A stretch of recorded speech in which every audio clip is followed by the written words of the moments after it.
Planning a fishing trip shouldn't feel like a full-time job. With fishingbooker.com, you can find and book the perfect fishing trip within minutes. Fishingbooker.com connects you with trusted fishing captains around the world. Booking is fast, easy, and secure, with access to verified customer reviews, loyalty rewards, and around-the-clock customer support. Everything you need to book with confidence is in one place. So head to fishingbooker.com and start planning your next fishing adventure today. Scree gear is more than apparel. It's a tribute to the relentless, the tireless, the true guardians of the wilderness. It's for those who seek not just a game, but a legacy. Not just a sport, but a way of life. In our gear, you're more than a hunter. You're a story, a tradition, a legend in the making. Scree is your journey, your triumph, your success. Join the working man revolution. Success awaits.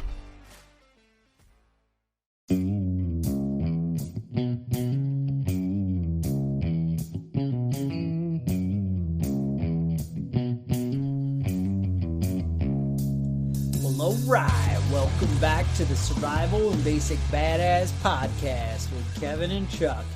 Today we're going to talk about pandemic.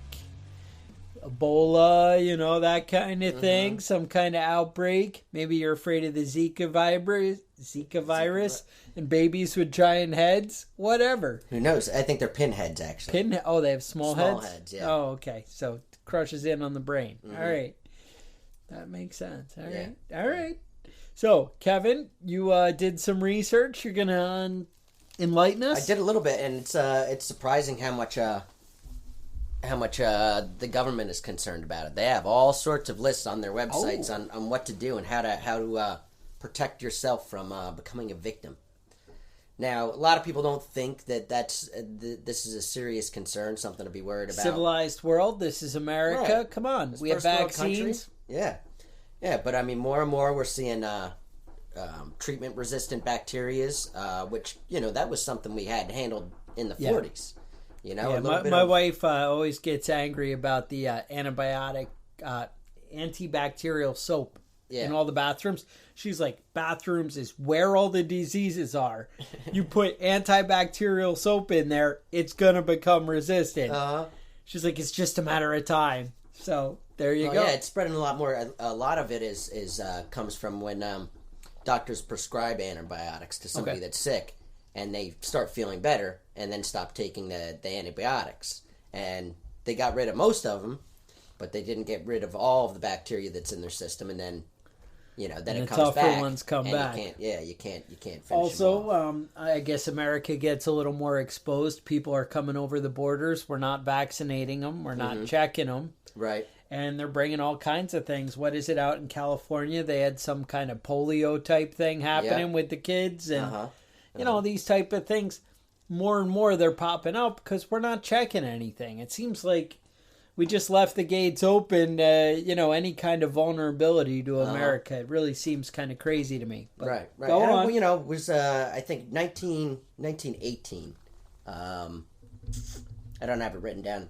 1918 Spanish flu started in the United States. And it's called the Spanish flu because during the war, the First World War, everyone was had a blackout on this disease that's spreading all over the place, killing everybody. Every place except Spain. So everybody thought it was like, Spain's getting hit really hard. But when the truth was that, it was hitting everybody pretty hard. It killed somewhere between 50 and 100 million people.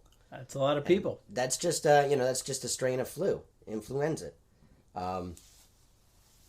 Let's see. No, I know about affluenza. But I have that. Yeah, okay. That's completely different thing. Okay. But I mean, there's still things like with bird flu. That's not gone. It's still around. Never really took off like they thought it would. Spanish flu was another one that never really took, or not Spanish flu. I mean, swine flu was another one that didn't really take off. But how are you going to be prepared for that? How are you going to get ready for your when this does break out? Well, I think being the prepper and being able to stay home and not going out to the grocery stores and the malls and for everything we need every day might be a good start. Yeah. But Well, I think the basic websites say you want to have this is coming from the federal government too. Ready.gov. Ready.gov. I hear the commercials. 2 weeks. 2 weeks of food and water. Now, is that 2 weeks for my whole family, or is that just 2 weeks for me? Well, I mean, send your kids to school. Let them. Just don't let them back in the house. That's I just drove by the local elementary school, and it said free meals served here all summer long. Ooh. And I was ready to stop. I'm like, now we're talking. But go on. Sorry, I get distracted. Well, I mean, as a prepper, that's something that we're always preaching. I think everybody we're always should looking have a minimum, for free meals. A minimum of 2 weeks of food and water. I mean, I'm looking for free meals too. I mean, that's minimum. That's good. But I mean, if you're listening to this podcast and you're not ready for at least 2 weeks, you should make that your priority. Yeah. There's a lot of freeze dried stuff. Simple ways to get stock your cabinets with canned foods and things like that. You don't know what to do. I've always been intimidated by canning foods and stuff. My wife doesn't want to get too involved with the time. She's like, if I'm working full time, I'm not gonna whatever. But I've been hearing about jarring, canning chili. Yeah. And I'm like, oh well, people jar sauces all the time. Yeah. So why the hell am I not doing chili? Because that's like the awesomest thing in the world. Yeah. And it's not even like I'm not going to use it. Mm-hmm. I had 100 jars of chili down there. What the heck? Damn it. Yeah, no, I know my you might not want to hang out with me if I have 100 jars of chili. But just the same. Yeah, I know my freezer's always stocked with a few containers of chili. But, when the power goes out, that chili's gone. I'm down to Dinty Moore and... Dinty Moore. I have a bunch. You know what's super high calorie that I buy is corned beef hash. Yeah. Like the can's like 480 calories or something, and I'm like, it's all fat. And that's something I won't even eat. Like it's because it just seems wrong. Like you want it, you like it. What? I eat it all the time. Oh, dude, I'm I'll be a big fatty, Well, it's not, I mean, fat doesn't necessarily translate to fat in you. It's the sugars that translate to fat. I know, it's the 500 calories. Yeah, I mean, you can't eat anything else for the day. Another 12 hours. Yeah, exactly. I can have a beer at bedtime, That's it. But, all right, sorry, I got off task. Yeah. I know. So, all right. So, pandemic. So, have a couple weeks of food supply. What you're going to want to do is, obviously, if everyone's sick and dying, you're going to want to stay home. But you want your house to be prepared for it, like the 2 weeks of food and water. You want to be up to date with all your... I didn't think about this. This is something I found. But you want to be up to date with all your prescription drugs. Mm-hmm. I don't take any prescription drugs right now, but that doesn't mean... That's because I'm a young, strapping young man, but... for the preppers out there that are in their 50s and 60s that have certain, high blood pressure, whatever it is, you want to be able to not have to run out to the drugstore because that's where all the sick people are heading to. Now, so basically, if they take this this article from ready.gov or whatever, they can go in and show their doctor and say, hey, you got to up my prescription so I can be prepared because the government's telling me. Because a lot of doctors don't want to do it. No. They're, I don't want to give out any. Not too much at a time. And so that maybe is your loophole you're in, Yeah, well, they also don't want to give you your medical records. We were talking about that. That's been my earlier. experience, yeah. Yeah, but that's something you should have at your home. You should have a copy of it at your house. And, they should be able to make you a copy of it, copy everything off at the doctor's office, but they don't want to do it. They don't They're seem to want to do it. You're going to be your own doctor. Hey. I don't know what they're scared of. My kids keep telling me, you're not a doctor. And I'm like, so what? I've been sick before. I know what it's like. I bought some dental tools. They're like, you can't do it. I'm like, get over here and open your mouth and shut up. I'm going to tighten these braces up. Don't worry about it. I got you. I got this. Mm-hmm. But, all right. So maybe, but honestly, the honest answer is these outbreaks kind of, when they do happen, maybe doing little basic doctor at your home is the better way to go than going to these areas where all the sick people are. Yeah, but one of the things that they talked about with this is, if you're at a high risk for disease, you got to make sure you maintain your own health, just to help combat it if you get it, like getting enough sleep, You want to eat healthy. You want to keep plenty of fluids, drink plenty of fluids. So I have to completely change my lifestyle. Right. Okay. Right, yeah. Eating healthy and drinking fluids. I mean, it doesn't beer and coffee doesn't count, So you want to keep hydrated with water. But I mean, things like that'll boost your immune system and help you at least mitigate some of the initial effects of the illness. And what was the other one? Was the keeping hygienically clean. Keep your hands and don't touch your face. All that sort of stuff that you shouldn't do and you do anyway. No nose picking. Wash your hands frequently. Sucking your thumb. Wash your hands after you use the toilet. Because most of these diseases are transmitted by your mucous membranes, your mouth, your nose, your eyes. Don't stick things in your butt either. That's probably bad. That's a bad. I know people that do the enemas and things like that. That cannot be healthy for you. I don't care what they say. It cannot be good for you. I mean, everybody knows that's exit only. Exit only. All right. So I mean, it's really a matter of having the ability to isolate yourself and your family if something like this starts. Okay. And being a prepper, that's part of our motto. Be prepared. Be prepared. That are the Boy Scouts, you know. All right. And I know now we were talking about Zika virus, right? Yes. And I was just reading this at somewhere, just under 1,000 cases a year in the United States. Okay. Most of that aren't people that got it in the United States, right? They came from another place. But I don't know. I don't know what the situation is. I think it's a specific type of mosquito. It's not even necessarily our type, right? Not necessarily. Okay. If we bring people with Zika here, maybe it'll infect. It'll be ours, right? I don't know. But they said it's now sexually transmittable too. So we have to stop having sex with mosquitoes. Exactly. And now, back you had said you want to maintain proper health. I'd actually read a book on staying healthy. Yeah. Who knew? They said one of the signs that you're healthy is you should wake up with an erection every morning.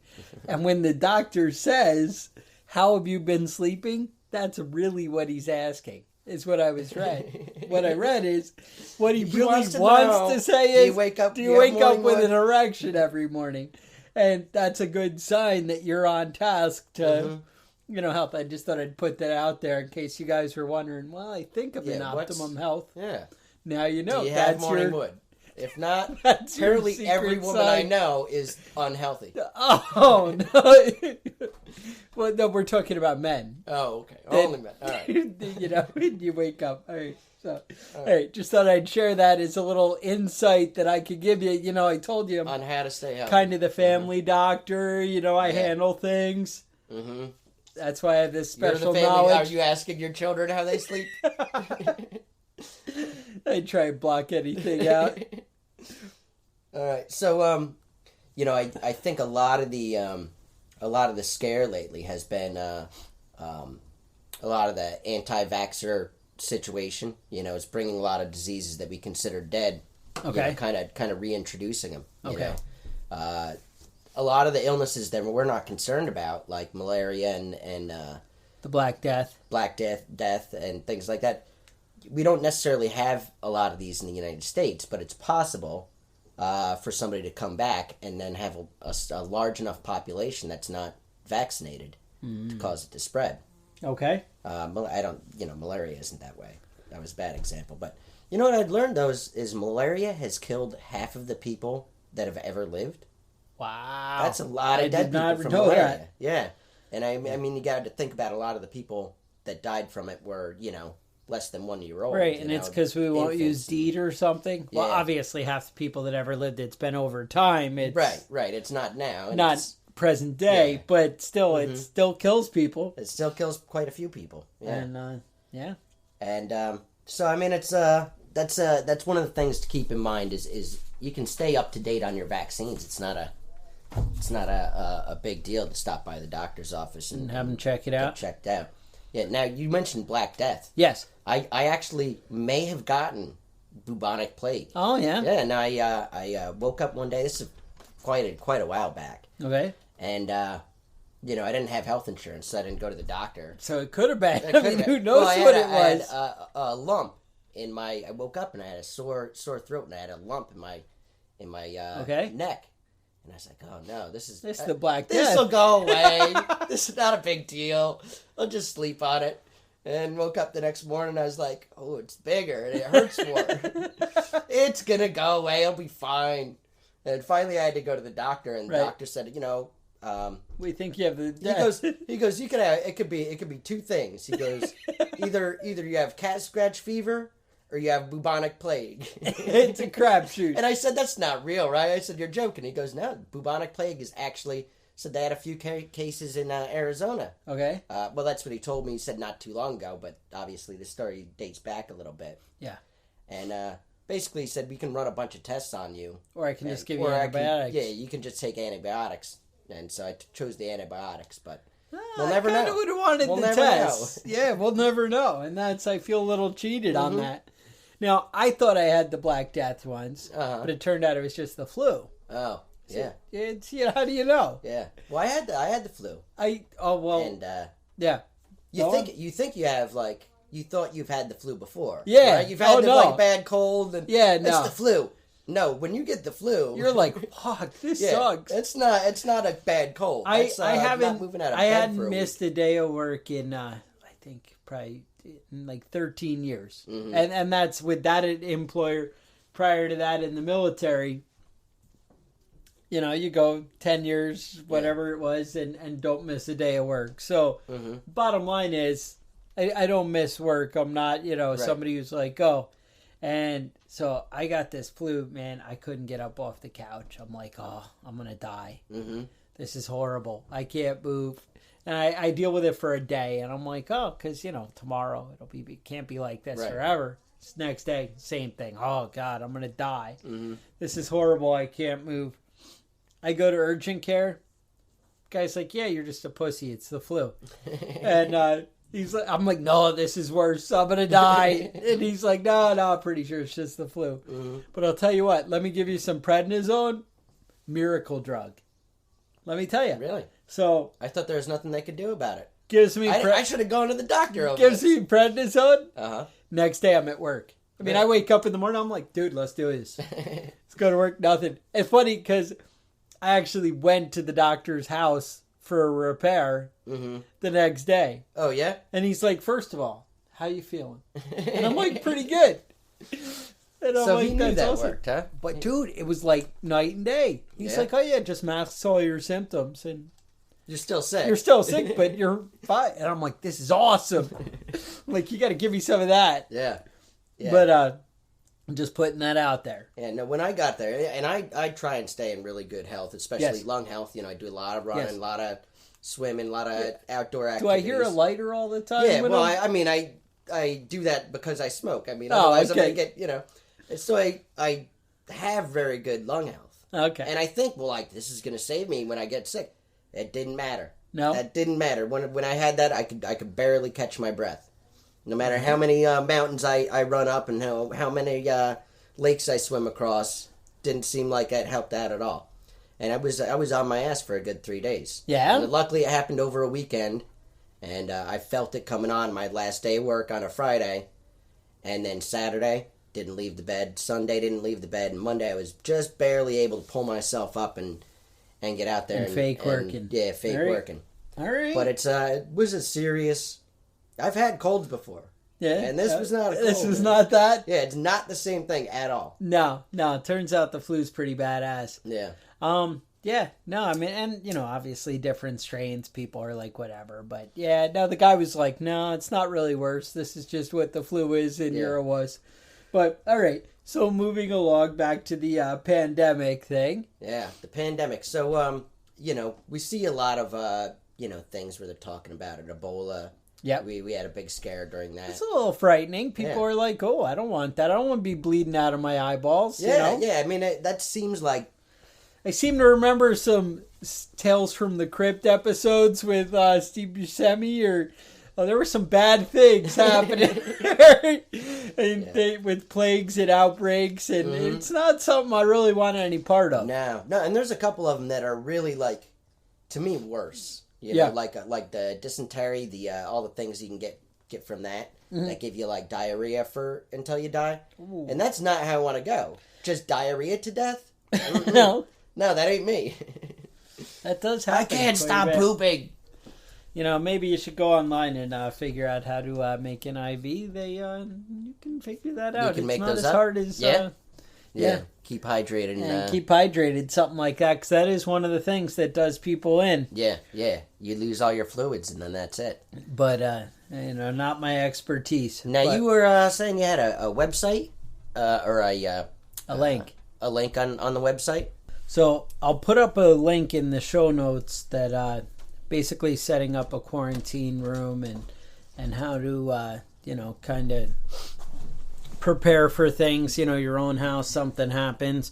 So basically what it covers is when you have an outbreak, and suppose you have somebody who's got the symptoms that you're worried about, whatever seems to be going on out in the world, and you want to isolate them to one room, and you don't want to make it where they're going to have to be traipsing through the house to go to the bathroom or to do anything. They got to kind of be contained. So if you can have, like I know, in my basement I have a bathroom and a bedroom right there. I could kind of close that off. Now they say you want to actually put a plastic lining on all the walls, seal off the door, kind of everything, but then put like a box fan in the window blowing out. Okay. And that'll create kind of that negative pressure, and that'll really, kind of keep things in a better way to go. Moving out of the bedroom and into the rest of the living area. Then you would want, before you put the person in the room, you want to scrub them from head to toe with like antibacterial soap. Obviously, they can do that themselves, hopefully. Hopefully, you catch it early on. Head to toe, clean them up, as best you can, then put them in there.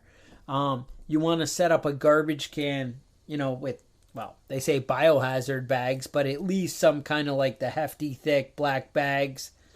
And you want any kind of sheets, bedding, you want to be changing it as frequent as you can. But again, remember the supplies you have, obviously in a survival situation, you might only have 5 sets of sheets in your house that are, extra, that aren't on beds. But you want to be changing those and then just burn them. You don't want to be washing that with the rest of the stuff. You want to make it that you're basically kind of slipping in food and not, really hanging out in there. But you also might decide, one person that's going to kind of suit up. Do you have, some kind of, outfit? They sell stuff pretty cheap if you want to plan ahead. A couple of rolls of duct tape and some plastic sheeting will go a long way. And these are things to think about. Respirators are pretty cheap if you plan ahead and, think about buying stuff. Again, how much do you love your family? How much do you worry about a pandemic happening? These are things, maybe it's not the big priority on your list. Maybe you don't think it's realistic, and that's okay. We all get to decide our own survival plan. It's whatever we feel is right. But if this is something you're serious about, I know, a lot of you guys just listen to the podcast because we're awesome and you want to hear stuff. And so whatever ideas, it just gives you a little insight to be prepared. But if you search this out and pandemics are something you're interested in, then, these are the steps you might want to take. Because running into the hospital because you have a few of the symptoms might not be the safest move because you may never come out. Right. Depending on the disease. A lot of the diseases, the treatment-resistant diseases, are spread through hospitals. Yeah. Now, one thing I want to point out, like when we had the Ebola outbreak here in America, and I say outbreak with 3 people or whatever the hell it was, but there, I wouldn't think you're making a mistake going to the hospital. At that point, you want to go to the hospital. Right. I'm talking about where there's tons of people who are getting sick. I don't recommend you stay at home and avoid the doctor when, there's 1 or 2 cases and whatever. Hey, get to the professionals and let them fix you. Yeah. These are the people that know how to do it and know what to do. I'm talking about when half the population is sick and everybody's, dropping like flies. That's when I'm talking about setting up your own emergency setup at the house. I don't necessarily think you should avoid the doctor in general. I just, be prepared to take care of yourself if that's what, if you're going to be a prepper. Yeah. And again, as always, with everything we say, you need to take into account, all right, where do I feel that my money is best spent? And, I don't want anybody to go out getting into debt over craziness. Right. But I also, what's important? What do you really need to worry about? I think, in my mind, I think it's realistic that the dollar might collapse a little bit. I don't think it's that crazy. And it's just happened over and over again in history. I don't think it's impossible to believe that America might have martial law one day. And basically, shut people down and door to door and checking things. I know it sounds a little far-fetched, but it's happened in history over and over and over and over again. And, same thing. They take away your, they start registering guns and talk about banning them. And now people are talking craziness like, repealing the Second Amendment. These things can happen. So my point is, decide which ones you're worried about, what you think is realistic, and what might be a threat to your family and what's important to you. And put your money and your effort into covering the things that you think are possible. And if you think pandemic is something that might play out, you might want to take a little effort to, keep a couple of things. It sounds like from what I read, you could set up this room, have the supplies to set up this room for about $50.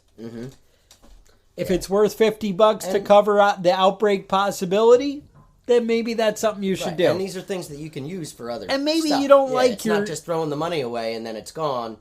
These are things that you can use in your everyday life and just restock. And that's it. A lot of the prepper stuff kind of covers several areas. You can take the duct tape from one task to the next task. Right. And, it'd be cool. And actually, I like Gorilla Tape, just so you know. It seems a little bit better. Whatever. Well, I was I was looking on the World Health Organization. Another favorite website. Yeah. All right. World Health Organization site. They have three lists of drug-resistant bacteria, viruses, different types of illnesses. They got a list of serious. What do they call it? Serious, concerning, and we're fucked.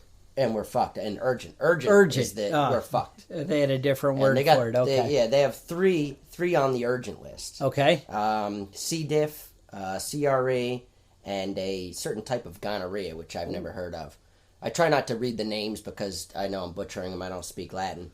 But on the serious list, they have 14. Ooh. And, there's a lot out there that they're worried about. And if they're worried, it's a good idea to maybe not be worried about it, but definitely keep your eye on things like that, I know that they said treatment-resistant tuberculosis. There were 480,000 new cases in 2013. Of treatment-resistant. Treatment-resistant. Wow. So it's it's definitely something that you want to keep your eye on. And we talk about this sort of stuff like it has to be a mass plague, but it's simple things too. When you get a little cut on your hand, you want to take care of that sort of stuff.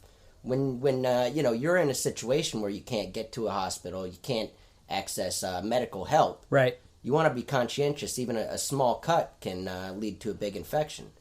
I know my son had to leave work early the other day because my son apparently got into a knife fight. That's a thing. That's what you do. He was apparently trying to disarm another child or another. I'd say child. They're not that little, but he was trying to disarm another kid with a pillow. It turns out knives can cut through pillows, and he got stuck pretty good. And so I heard there's possible stitches. I raced home. It wasn't even bleeding by the time I got home. Don't be a pussy, boy. I know. You know, obviously you dumped some alcohol over it. I used the one of those gels that you put on them, like a Neosporin like triple thing. Antibiotic. Bandage. Now again, they bandaged it back up. to my wife doesn't like triple antibiotic. You should be buying 1, not 3, because that's you're working against the whole. You're making diseases. But there's three bacterias that I could defeat so instead of just one. No, I don't get it. No, it's 3 different types of antibiotics you're using when you purchase this, and you should just be buying like Bactine, bacitracin, whatever it is. I don't know, but one of them, and that way we save the other 2. So that way, when the one stops working... Well, I would recommend that everybody else do that. And then but when it's my kid, I'm going to use all 3. Exactly. That's the problem. Mm-hmm. But go on. But, well, I mean, that's basically it. As long as you clean your wounds, bandage them up, keep them clean. His closed up. It's pretty much closed up yesterday. I got him outside doing some yard work the day before and opened it back up. Maybe I shouldn't have pushed him to work too much, but he was able to play video games just fine. So I thought it was all right, but apparently working a shovel and working a game controller is not the same thing. No. But I mean, little things like that are something to be concerned about too. Yeah. Especially when you're in a situation where you can't access. I think you were medical help. I think you were 100% right on. Having your overall health be up to par is going to be huge in you fighting and not getting sick. Mm-hmm. It's when your body's weaker that your infection and things are going to come in and get you. Yeah, it's usually the people that are already sick from something. That is part of and that's part of why the survival planning is such a big deal. I mean, people are like, well, I can live on almost no food and whatever. Mm-hmm. But when your body's in these weakened states and you're doing extra work, you're doing extra things, that's when you're most vulnerable to, infection and things. That's one of the interesting things I learned about the Spanish flu. Yes. That primarily killed young and healthy people. Not the old and the children, but I guess the body's reaction to the illness is what killed people. Overheating and things like that.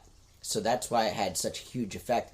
Because what happened then, obviously, was, it was in the middle of World War I. Okay. And people were being shipped all over the world from different places to different places. Yes. So the illnesses were spreading from country to country. Right, rapidly. With no sort of barrier.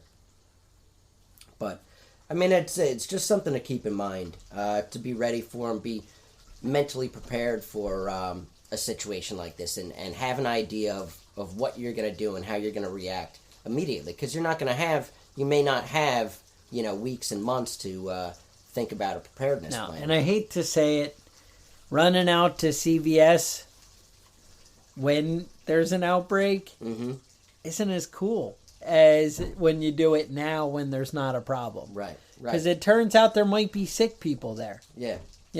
And there's a lot of stuff you can get off the shelf. I don't want to dime CVS. That might not be bad. Sick people go to Rite Aid, too. It's not even like CVS is the bad one. Yeah. I just mean, I'm going to the pharmacy, and maybe that's where sick people are going. Right.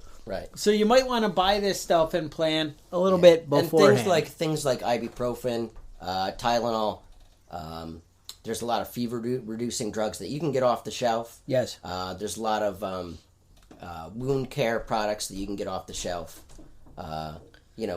Even simple things like tissues and hand toilet sanitizer paper and hand soap and things where you can keep yourself and the sick person clean will help prevent spreading it. Right. Now, hand sanitizer is huge, this kind of thing. The box fan that I had mentioned for the negative pressure in the rooms. Yeah. Hopefully something you can already have and use, whatever. Mm-hmm. But these things, they're like $15? Yeah. They're not a big deal. Hand sanitizer, honestly, it'd be cool if you had a lot of it. Mm-hmm. Again, we're talking about for when the things happen. I know if you don't want to buy hand sanitizer, Sam's Club has those big things of freaking rubbing alcohol that are huge, sure, and you could probably even dilute it with water 50% or I don't know. I know. I look on the internet, figure that out your own damn self. Yeah, stocked in the cabinet because it's not expensive. You can get a liter for about 98 cents. But now that article that I mentioned about setting up your quarantine room, they said you might want to purchase quarantine signs. To me, I think that's something you could use with a Sharpie and a piece of paper. I don't think that's something you need to go that far. Just that might be overstepping it. Sign. Like, oh, I got the quarantine sign. I'm ready. I don't know if that's as far as I would go. But, But hey, that might be a good thing to put up on your door if your family isn't sick and there's an outbreak. Oh, I like that. Keep people out, yeah. Danger. Infected. Danger. Yeah. Move on. My garden in the backyard is also infected. I went in the backyard and coughed roll on around. I coughed on each pepper individually. So, with that, no, well, we got one more. I was talking to you the other day. My neighbor has turkeys. Okay. And they don't eat the turkeys. Yeah, they just mentioned them before. The turkeys. They paint their toenails and things. Oh, that's fun. Well, they just stocked up on a bunch of baby turkeys. And these turkeys hatched? No, or they purchased? They purchased these turkeys. They have baby turkeys in my backyard, and just this morning. Yeah, I didn't have to buy them. I also have turkeys that come through my yard just every morning. Out of your neighbor's yard? No, out of my woods. Different one. But I have two flocks, and they did fight it out one time over turf, and the domesticated turkeys didn't win. They didn't. When keeping it real goes wrong, they didn't know what they were doing. So maybe they should be preppers. They should be prepper turkeys. All right. But they're coming through the yard, and my dog chased them out. He's good for that, keeping the yard secure. And there was one that's just squawking, walking around my backyard. So I went over there and I picked it up and I brought it over to the neighbor's yard and threw it in his yard and came back. And it came back, followed me over, and I couldn't figure out what was going on. It turns out the whole flock they didn't move on; they just moved into my garage. And so there were about 20 turkeys in my garage when I went in there, and you would not believe how much piss and shit. Oh, they shit. 20 turkeys can leave in somebody's garage. They shit. It's everywhere.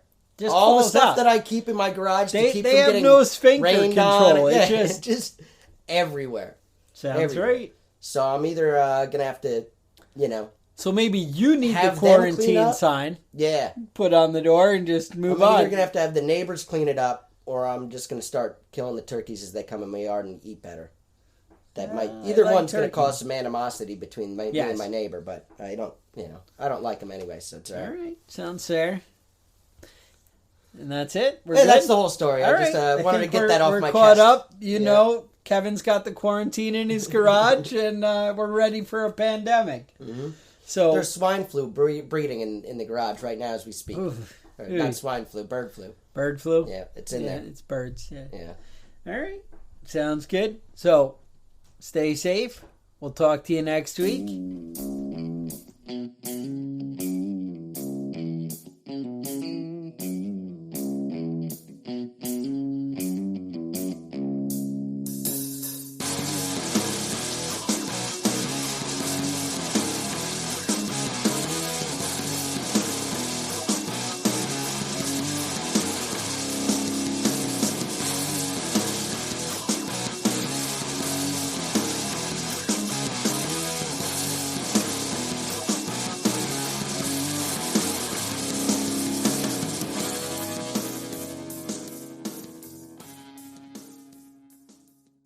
Planning a fishing trip shouldn't feel like a full-time job. With fishingbooker.com, you can find and book the perfect fishing trip within minutes. Fishingbooker.com connects you with trusted fishing captains around the world. Booking is fast, easy, and secure, with access to verified customer reviews, loyalty rewards, and around-the-clock customer support. Everything you need to book with confidence is in one place. So head to fishingbooker.com and start planning your next fishing adventure today.